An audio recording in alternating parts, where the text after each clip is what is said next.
Морские пираты. Что мы знаем о современных пиратах? В 21 веке существуют настоящие морские пираты.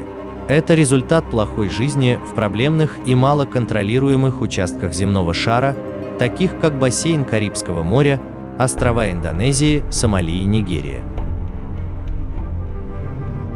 Большую известность за последние десятилетия получили сомалийские пираты, которые промышляют на морских путях, пролегающих из Персидского залива и стран Азии в Средиземноморье через Суэцкий канал. Пиратство в этом регионе расцвело в 2005 году после гражданской войны в Сомали.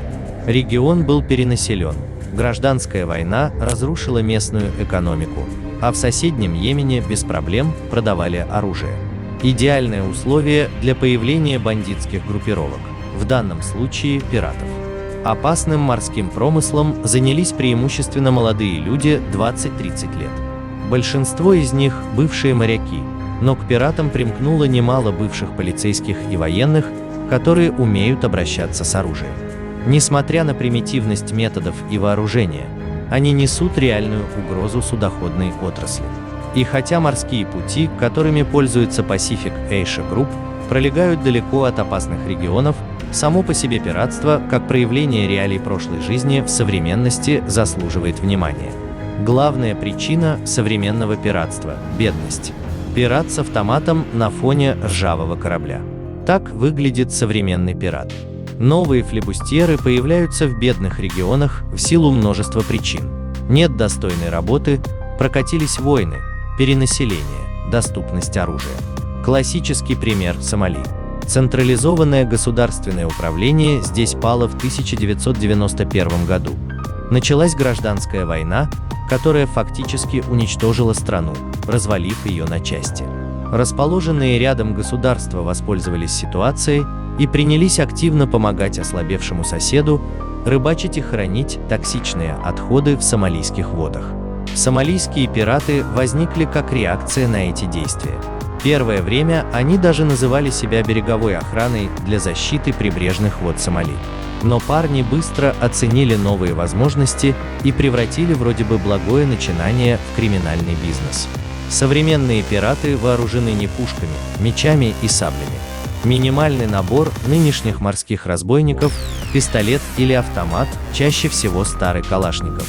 Иногда они вооружены пулеметами, минометами и гранатометами. По международным законам торговые суда ходят без оружия на борту, поэтому не могут полноценно дать отпор. Фактически торговое судно может защититься двумя способами. Наличие частной охраны на борту судна со своим оружием. Распыление воды из пожарных шлангов, чтобы помешать приблизиться пиратским лодкам. Необъективная оценка сил. Бывший африканский рыбак, купив автомат, уже чувствует силу. Плюс нынешние флибустьеры часто злоупотребляют алкоголем и наркотиками. В результате пираты частенько неадекватно оценивают свои возможности и пытаются атаковать военные корабли. Ничем хорошим для них это обычно не заканчивается.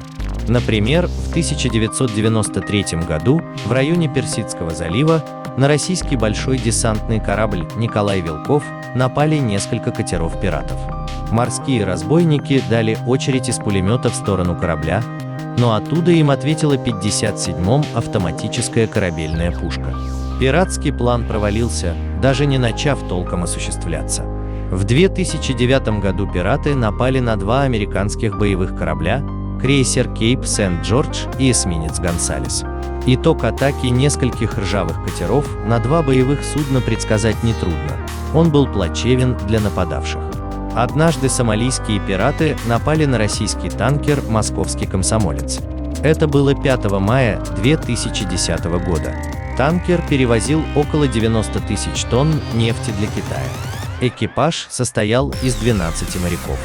Сомалийские пираты приблизились к танкеру на быстроходных лодках, обстреляли из гранатомета и взяли судно на абордаж, забравшись на палубу по веревочной лестнице.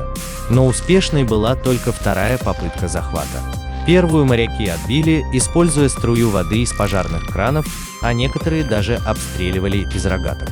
Экипаж успел сообщить о нападении и забаррикадировались в одном из помещений. Пираты пытались в него проникнуть, но не смогли. Они через отверстия обстреливали экипаж, запускали какой-то газ, но проникнуть все равно не смогли. Пираты бесчинствовали на судне, взламывали двери в помещение, мародерствовали. Сигнал о захвате судна был получен капитаном противолодочного корабля маршал Шапошников, находившийся в Аравийском море. Корабль поспешил на помощь. 6 мая он подошел к захваченному пиратами танкеру и высадили на него 3 штурмовые группы. С воздуха обстановка контролировалась с борта вертолета. Российским военным пришлось вступить в боестолкновение. Все пираты были захвачены и обезврежены. Потерь со стороны военных не было. Военные не стали передавать пиратов властям, берег находился в 350 милях от корабля, они их посадили в их же моторные лодки.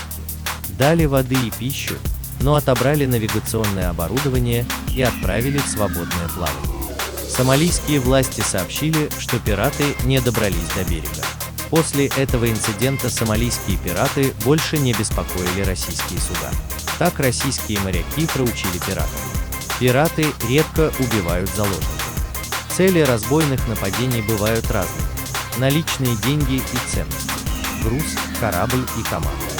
Есть морские разбойники, которым хватает наличных денег и ценностей, но чаще пираты стараются заработать по максимуму, помимо награбленного на судне, требуют выкуп за команду и сам корабль. Поэтому заложников обычно не убивают.